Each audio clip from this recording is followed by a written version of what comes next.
भ्रष्टाचार की इमारत कहे जाने वाले ट्विन टावर एपेक्स और सियान तो गिर गए हैं। ये केवल भरोसे का टावर टूटा है, भ्रष्टाचार का नहीं। ऐसे ही टावर, बिल्डिंग, कॉलोनीज आपके और मेरे शहर में न जाने कितने होंगे।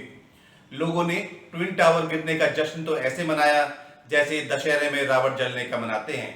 बहुत से लोगों ने कुछ खोया है और आप भी भविष्य में ऐसी ही दुर्घटनाओं के शिकार न हो जाएं, इसलिए इस वीडियो को अंत तक देखें। आज की वीडियो में मैं आप लोगों को अनअप्रूव्ड प्रॉपर्टीज के बारे में बताऊंगा कि यह कैसे बसाई जाती हैं और प्रशासन इनको कैसे तोड़ता है। तो आज का वीडियो आप अंत तक देखें। चलिए वीडियो शुरू करते हैं। सबसे पहले मैं आप लोगों को वैध और अवैध कॉलोनी में अंतर समझा देता हूं। किसी भी कॉलोनी को बसाने के लिए बिल्डर को पहले खुद का रजिस्ट्रेशन कराना होता है। इसके बाद कॉलोनी का नक्शा अथॉरिटी से पास कराना होता है। कॉलोनी में बिल्डर को सड़क, बिजली, पानी, street light, drainage system, sewerage system के साथ साथ सुरक्षा के इंतजाम करने होते हैं। इन सब अप्रूवल और सुविधाओं के साथ जो कॉलोनी बनती है वो वैध कॉलोनी की श्रेणी में आती है। इन सभी की पूर्ति ना होने पर इन कॉलोनीज को अवैध कॉलोनीज घोषित किया जाता है। जगह जगह देखा जा सकता है ऐसी अवैध कॉलोनीज बन रही हैं। आशियाना का सपना देखने वालों को सस्ते में बेचा जा रहा है। बहुत से लोकल बिल्डर्स सस्ते प्लॉट और विलास बेच रहे हैं। आम इंसान को बेवकूफ बनाकर अपना प्रॉफिट कमा रहे हैं। हैरान करने वाली बात यह है कि इन पर लोगों को होम लोन भी मिल जाता है और सबसे अचंभे की बात यह है कि रजिस्ट्री भी हो जाती है। पहले तो सरकार रजिस्ट्री के नाम पर खूब पैसे कमाती है और जब मन में आता है इसे अवैध, इल्लीगल घोषित कर देती है। जबकि एक इंसान तो किसी भी प्रॉपर्टी को सही मानने का जरिया रजिस्ट्री ही समझता है। मैं तो समय समय पर अपने चैनल के माध्यम से आप लोगों को जागरूक करता रहता हूँ, मगर फिर भी जिन लोगों तक मैं नहीं पहुँच पाता हूँ वो इन अवैध निर्माण का शिकार हो जाते हैं। अभी भी बड़ा bypass, Pilibhit road, Badaun road, Shahjahanpur road पर अवैध निर्माण चल रहा है। पाबंदी के बावजूद भी छोटी छोटी कॉलोनी काटने का काम अभी भी बेखौफ तरीके से चल रहा है।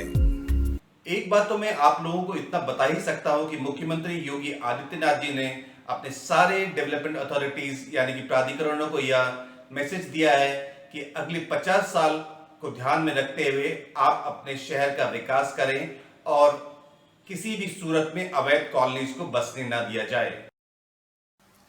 सरकार के निर्देश पर अब आवास विभाग शहरों में अवैध कॉलोनीज को नए सिरे से चिन्हित कर रहा है और लगाम कसने भी लगी है।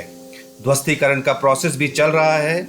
शहर और अर्ध शहरी या शहर से जुड़े हुए इलाके बिना लेआउट पास कराए कॉलोनीज बसाई जा रही हैं। बेतरतीब ढंग से बसने वाले इन कॉलोनीज में लोग जमीन और मकान सस्ते में तो बना लेते हैं, लेकिन मूलभूत सुविधाओं के लिए तरसते रहते हैं और नगर निगमों के चक्कर काटते रहते हैं। इसके चलते निकायों पर दबाव बनता है और ऐसे कॉलोनीज में काम करना पड़ता है। पर आम इंसान को ये समझना चाहिए कि ऐसी अवैध कॉलोनीज में प्लॉट या मकान लेकर दोनों मकसद पूरे नहीं होते। पहला, ऐसी जगहों पर प्लॉट लेकर ना तो आप मकान बना पाएंगे ना रह पाएंगे। दूसरा, ऐसी कच्ची अवैध कॉलोनी में इन्वेस्टमेंट करके आपको प्रॉफिट भी नहीं होने वाला। पर कभी आपने ये सोचा है ये बिल्डर इतने सस्ते रेट पर आपको ये ज़मीन, मकान कैसे दे पाते हैं? अथॉरिटी के अनुसार यदि कोई भी रेजिडेंशियल सोसाइटी डेवलप की जाती है तो उसमें road, green area, common area के लिए जगह छोड़नी पड़ती है। यानी कि लगभग 40 से 45% ज़मीन पर ही बिल्डर कंस्ट्रक्शन कर सकता है। फिर अथॉरिटी के पैरामीटर पर आने पर ही प्लॉटेड डेवलपमेंट या विला बना सकता है। इसके साथ साथ टाउनशिप का रेरा रजिस्ट्रेशन कराना होता है, जिसमें टाउनशिप में बनने वाले एमिनिटीज़, फैसिलिटीज़, पोजीशन का टाइम कब होगा ये बताना पड़ता है। रेरा रजिस्ट्रेशन होने के बाद ही प्रॉपर्टी को बेचने व कंस्ट्रक्शन करने के लिए एलिजिबल होता है। और कच्ची कॉलोनी वाले बिल्डर्स ये सब प्रोसेस स्किप कर देते हैं, पैसे बचा लेते हैं, तभी वो आपको सस्ते में प्लॉट दे पाते हैं। एक प्रॉपर्टी बायर के रूप में आपके लिए ये बहुत ज़रूरी है कि कि आप एक रेरा रजिस्टर्ड प्रोजेक्ट में ही इन्वेस्ट करें, क्योंकि रेरा रजिस्टर्ड प्रोजेक्ट ही आपको लड़ने के लिए कानूनी हक देता है। याद रखें, एक सुरक्षित निवेश ही आपको खुशियां दे सकता है, ना कि ऐसा निवेश जो कि आपको ज्यादा पैसों का लालच दे मगर आपके हाथ कुछ ना लगे।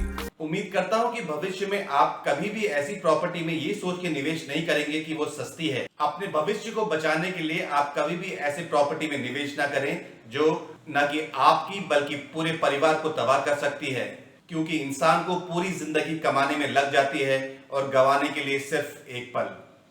तो आज के लिए बस इतना ही। Thank you and thank you for watching.